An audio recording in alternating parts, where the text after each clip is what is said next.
Welcome to I May Be Wrong. I don't know what this world is coming to, but I don't think so. We're broadcasting from the greater Nashville area, the home of country music, beyond the borders of political correctness and identity politics. Facts and faith are our demarcations. Truth lights our path. Here's the Barry White of Podcast Radio, the venerable Alfonso Ashworth. Well, welcome to another exciting episode of I May Be Wrong, but I don't think so. Of course, I'm Alfonso Ashworth, and of course, you can find me every Wednesday at I May Be Wrong, but I don't think so.com. Of course, you can chime in. You can find us on Facebook. I see that others are chiming in on the program. If you got comments, you want to ask questions, I'll be glad to try to get you on air. We got a great guest that's making his second round. That's a play on the words because Hal Rounds is going to be with us again. And we're going to be discussing a topic that a lot of people avoid, especially when it comes to slavery, modern slavery, reparations, and all those things when it has to do with politics. That's something I'm not going to shy away from, and I'm not afraid to address when necessary. Of course, the politics of slavery has been something that's not new. It's been used quite often throughout our history, all the way dating back, of course, to the Civil War and before, when, of course, slavery was a part of the fabric of this nation. And in many cases, in some places today, it still thrives. In other parts of the world, and even in some cases with children and women are being enslaved every day in some of these countries that we do business with. China, the Middle East, of course, and other places that still practice some type of slavery. And we're going to talk about that. We're going to get our guest on. But before we do just a little bit of housekeeping. Of course, you can find me every Wednesday at I May Be Wrong, but I don't think so.com. If you would like to become a contributor, you want to subscribe to the show, you can do so from the website. You can also find previous programs on the website on our podcast. We do podcast on all the major podcasts, iHeart, Apple, Google, on down the line. We own them all. So you can listen to the programs, subscribe to the programs, and follow us through our podcast. Of course, we are on track for extending the program to 1 hour. We're working on that. I'm talking to people and I'm getting information on what I want to do in terms of expanding the show to 1 hour. And I'm excited about that as well. I see those are chiming in that are there in the chat room. Let's go, says Paula. Paula McLaney is someone that I really appreciate. She's a part of our regular crew. If you want to make a comment and be part of the crew, we do operate in something called the Furnace. That's part of our chat room. If you want to be a part of the Furnace, let me know and I'll send you an invite and you can join us there and keep up with what's going on. But hey, all this information set aside, let's get started. Of course, you've heard Hal before on the program. We've talked about the Constitution. Of course, all this nonsense that's going on right now with the impeachment. The House is getting prepared to impeach the president. It's going to fall short in the Senate. Today, they're in sessions talking to Inspector General Horowitz, who just now came out with his IG report. That's something that we need to put on the table. But let's put all of this aside and let's bring on the person of the program today, Mr. Hal Rounds. Welcome back to the show, Hal. Are you there, Hal? Yes. Can you not hear me? Yeah, I hear you now, sir. Okay. I had to pot you up. That's the lingo in the podcast world. I had to pot you up. Welcome back to the program, by the way. I really appreciate you taking the time out of your busy schedule to come back on the program. And, of course, before we dig into this topic about slavery, the history, reparations, the politics of reparations, just quickly, what do you think is about all this that's going on now with the impeachment and and what's going on with this IG report. Give us a few thoughts on that before we get started, especially from your expertise. Well, it would take way longer than the show here, but I know basically, it. I think basically we have, like so many people have said, an attempted coup by administrative means, and that it hasn't sold well. There hasn't been anything to really grip onto so you could nail this president yet. Hopefully never. Right. And so it's beginning to, they try one thing and then they try another. It's Russia or it's, abuse of power and whatever. Right. And it doesn't stick. And I think it's beginning to look embarrassing to them, but you can never tell what's going to happen tomorrow. So I don't know. Well, and if I put my little 2 cents worth in here for what it's worth, their timing, the Democrats' timing is horrible.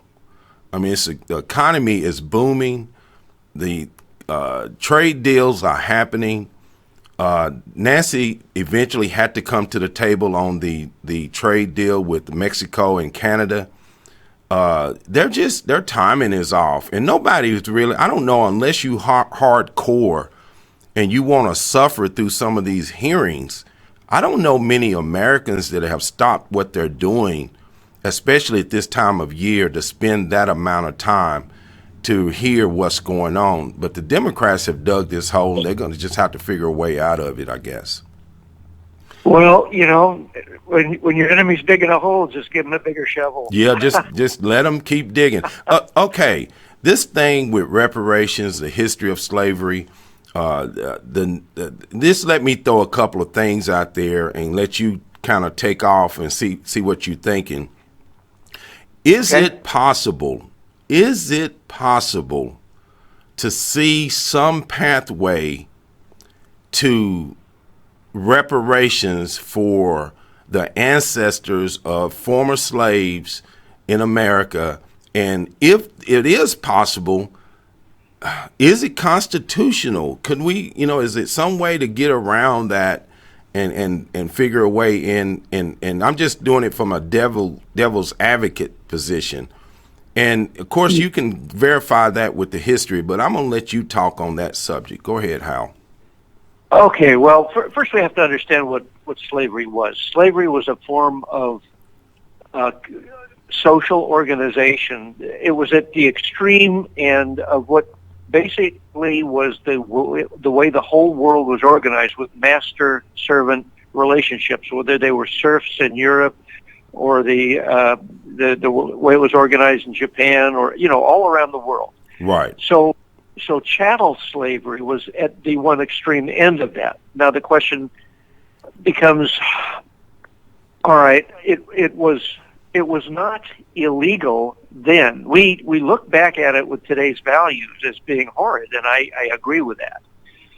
But was it always thought so? I mean, if you look at what the Romans did to propel their war vessels, they got slaves, and they weren't African. They were Europeans, right, or whoever they could capture. And so should there be reparations? But the Romans are long gone. The other thing about reparations, and I'm dubious at saying this, but a reparation is something you give to someone in order to compensate them personally for a wrong that was done to them by putting them in the condition they would have been in if the wrong had not occurred. Okay. So if you look at, for instance, the slave trade starting in Africa, going across the Atlantic and all that, reparations technically would be eliminating them from where they are and putting them in Africa. Right, to restore them. Yes, technically. Now, as far as the abuses and that sort of thing that you can attribute to the fact that masters had some of these powers, often not legitimately, but they exercised them anyway. Who today is suffering from that particular abuse?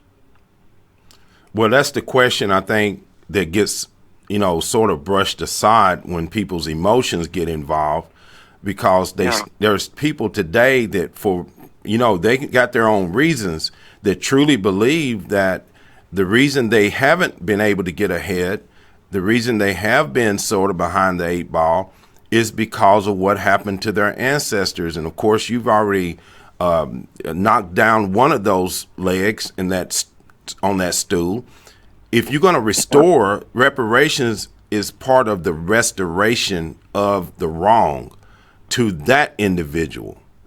Yes. And how then do we jump past the individual and get to the ancestors? I think that's where a lot of people have trouble with it, is that, today my ancestors that were slaves, and I do have documentation on some of those that were slaves, how do I ask for reparations on their behalf? And is it constitutional? Is that a legal matter? Is that something I would have to fight in court, or how would I address that?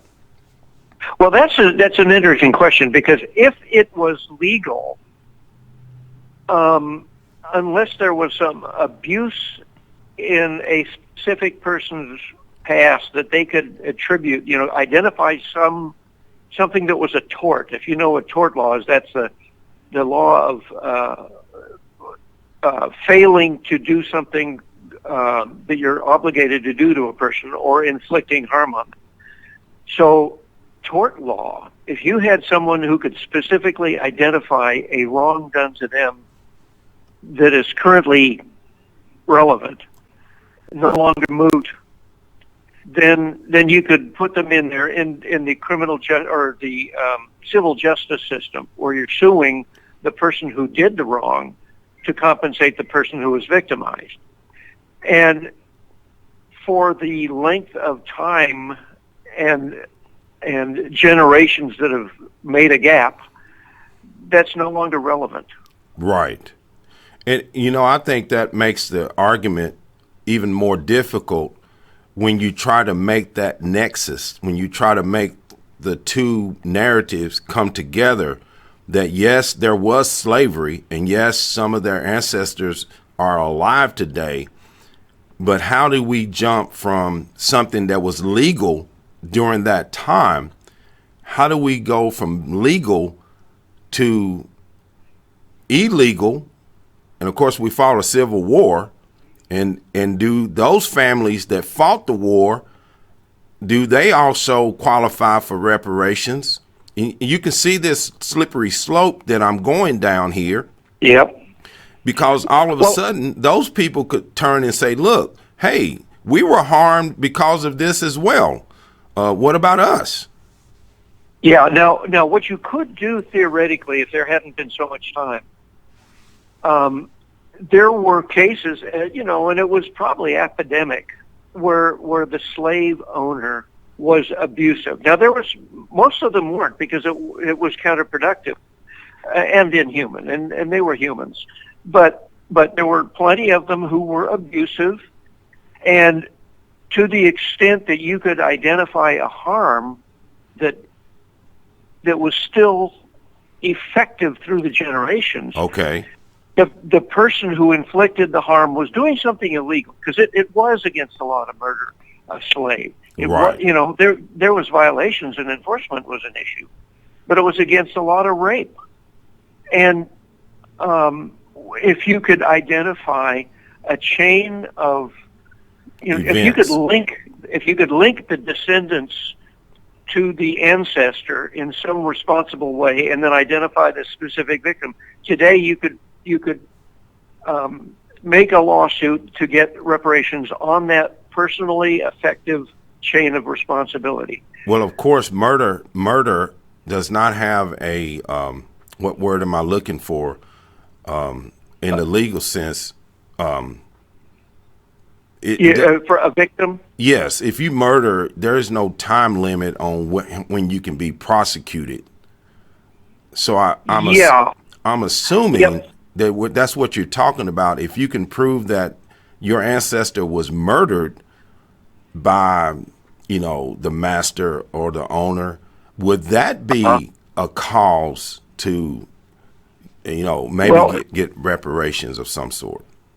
okay, if you have murder, then the victim's decedents, they can sue for wrongful death damages. Okay.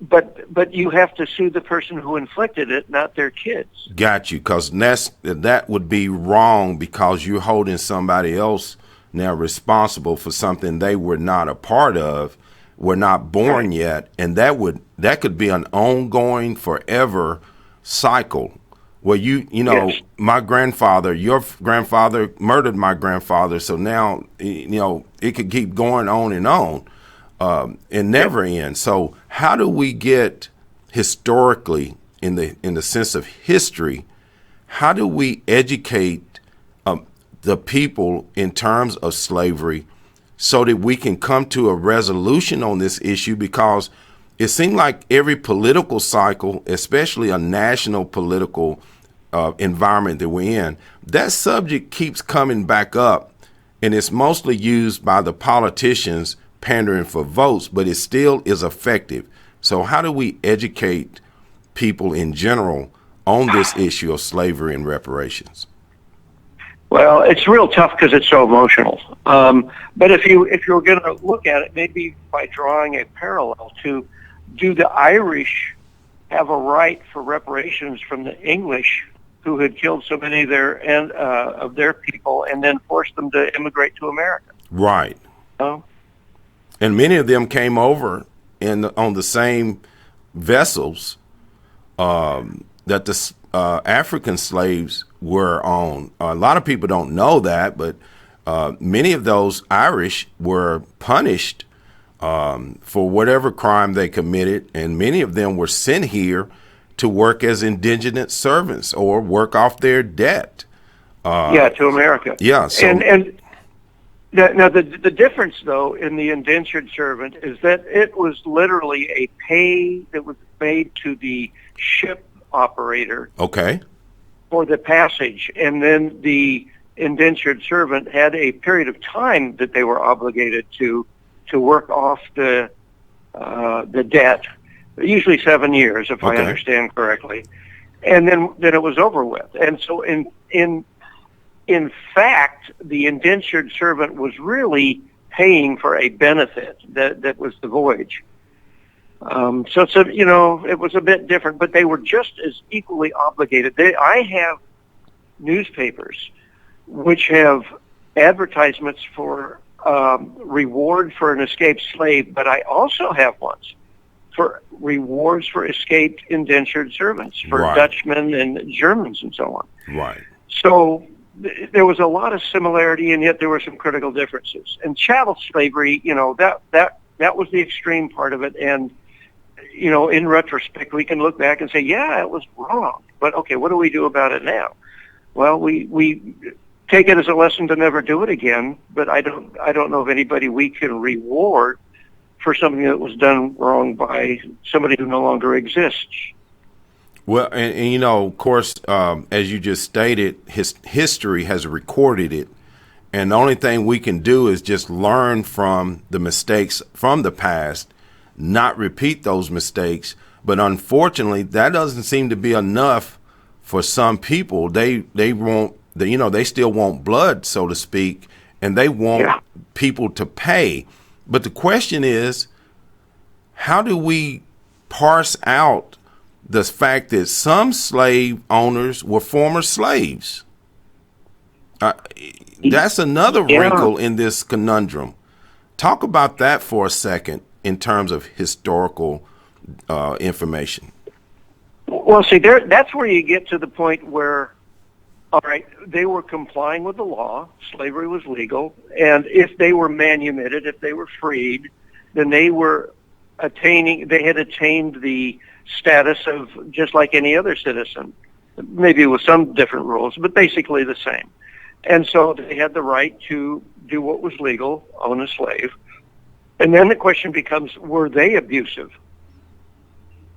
in any way that you could trace down to a victim who deserves compensation for that today? Right. So, quite frankly, what you could what you would have a problem eventually would be the person seeking compensation, as the legal case went forward, could find out that they actually owe somebody. I mean, so that would be a can of worms that somebody may not want to open, that if you found out at some point that your ancestors were slaves, but you also at some point they owned slaves, then you may get rewarded, but then have to turn around and actually pay damages for someone else. So it would just be a evolving door of never ending court cases, court battles. And do you think the family members today are going to just sit back and just not fight for their rights? So I don't know if this case would ever go forward and make its way to resolve the issue. I think you said it best. We can just learn from history and educate. Carl Edis Mitchell on Facebook says many use slavery as a means to get people angry about things that they themselves have not experienced. There's somebody in Facebook that was saying that. What do you think about that? That many people just use it to stir up the anger in people? Yeah, well, politics and sometimes personal relationships are often cases where people look for a reason to be mad so that they can accomplish whatever their goal is. And that's too bad. But the problem with reparations is taking a whole class of people and making it a class action rather than individual responsibilities. Gotcha. What about people like Obama, whose African heritage was after slavery ended? Right. What role would they have? And then what about the whites whose ancestors came, after the Civil War when slavery was gone? There's always the Jim Crow stuff and that sort of thing, but that was the law of the land. Jim Crow laws were the law. They were laws. Yep. And they were instituted by Democrats, by the way, just to throw that in there. Yeah. So how are you going to hold people responsible for something that was, at that time was legal? Of course, it was wrong, but it was legal. Yeah, and one thing I do want to point out that is often mistaught. You've heard of the 3/5 rule, where slaves were counted as only 3/5 of a person. Gotcha. And I just wanted to clarify, did you know that free blacks were counted as a full person? Okay. Free people of color, yes. And in 5 states, they had the right to vote at the time of the Constitution. Wow. See, that's the kind of information I think that needs to be out there, that to fight against all this narrative that somehow this Constitution was fashioned to always enslave people. Many people are slaves by choice today. They're slaves to a lot of things, not just other people. They're slaves to their own lack of knowledge. But of course, I know you only got a couple of minutes because you got a very tight window today. And of course, I'm going to have you back again. I really love picking your brain and letting you talk on these subjects. So definitely you're going to be coming back. But go ahead. You got about couple of minutes. Just kind of put this in perspective about slavery, the politics of reparations, and your final thoughts on that, Hal. Okay, well, slavery is something that was part of the world that no longer is effective. It was legal. People, some were winners, some were losers, but it was how society was organized. We have, through the Constitution, invented a new way of looking at human relationships. Every man now is his own master. And it didn't happen instantly. It took a while to do. It took until the Civil War to get rid of that one part of it that was completely the old philosophy. And I don't think you can blame anybody or their situation today in such a way that you can find a liability that is actually fair. So I don't think reparations are a fair way to approach the things that were unjust in history. Of course, you wrapped it up very neatly. with this time of year being the year of the season of gifts, you just gave us a gift. And I think a lot of people should adhere to it. And, of course, we really appreciate you taking your time to come on. I may be wrong, but I don't think so. And, of course, I'm looking forward to having you on again. How can people, if people want to know more about what you know and how to get in touch with you, what's the easiest way for them to do so? Well, there's a website where I post weekly articles that I have on a complete variety of subjects called halrounds.com. Okay. And that's just one word, Hal Rounds, HALROUNDS. And, you know, if the people who are your listeners want to get a hold of me, well, why don't we have them call you? And then you can give those particular people my email address. That'll work. That'll work because I have a crew out there, and they stay in contact with me. So I really appreciate them and appreciate you for coming on this morning, Mr. Hal Rounds. Of course, we appreciate you. And, of course, God bless you and season's greetings and Merry Christmas. And I hope God bless you and yours, okay? Well, it's an honor to talk to you, and God bless you, too. All righty. Of course, that was Mr. Hal Rounds. And if you are still convinced that somehow reparations is feasible, logical, legal, sensible, any word that you want to apply to this, then I don't know. After listening to someone who knows the history, who knows the law, that understands the Constitution, one of the best things that he brought out, of course, I see others are posting in the chat room. Carl Edis Mitchell III says Obama would owe 50% reparations. That's true because I think it was found out that his family owned some slaves on his Caucasian side. I don't know why people keep forgetting that when Obama ran for office, I mean, he had his Irish family all over the place. He even took a trip to Ireland to find ancestors and cousins and those people over there. Carl also says everyone should do an ancestry.com and find out how much they owe. That's a good one, Carl, because everybody's going to owe something. Before it's over with, the taxpayers, they're going to try to get the taxpayers to pay for all this nonsense. Of course, today, and I want to thank Hal Rounds for coming on the show. And of course, if you would like to be a part of the show, you can join us at I may be wrong, but I don't think so.com.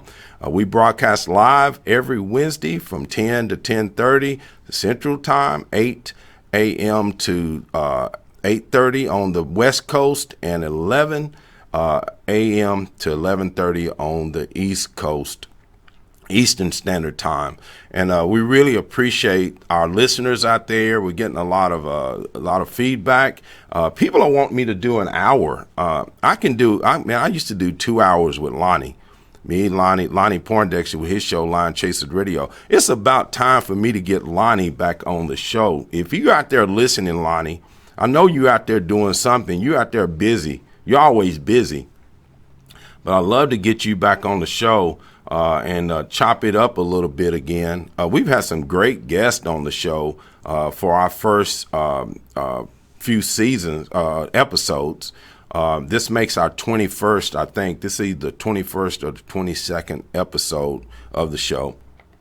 We're not up into the hundreds. I had somebody on my show recently. She's had 500 episodes. And I got a lot of catching up to do, but I've got a great team behind me, and I really appreciate everyone that has been a part of this, that's helped out, contributing, making their donations to the show, helping us do what we do, coming on Facebook, coming on the podcast, coming on the website, chatting with me, giving me ideas, and I really do appreciate you. But, of course, this thing about reparations is not going to go away. 2020, they'll crank it up again, and it'll be all over the news and everywhere else. But, of course, I want to thank you for being a part of the show. I'm Alfonso Ashworth, and I want to tell you, God bless you, God bless America, and peace. You've been listening to Alfonso Ashworth, the Barry White of Podcast Radio. Go forth and share his message. I may be wrong, but I don't think so. Remember, no two people can ever occupy the same place at the same time. You were uniquely and wonderfully made. Born an original. Don't die a copy. God bless. Peace.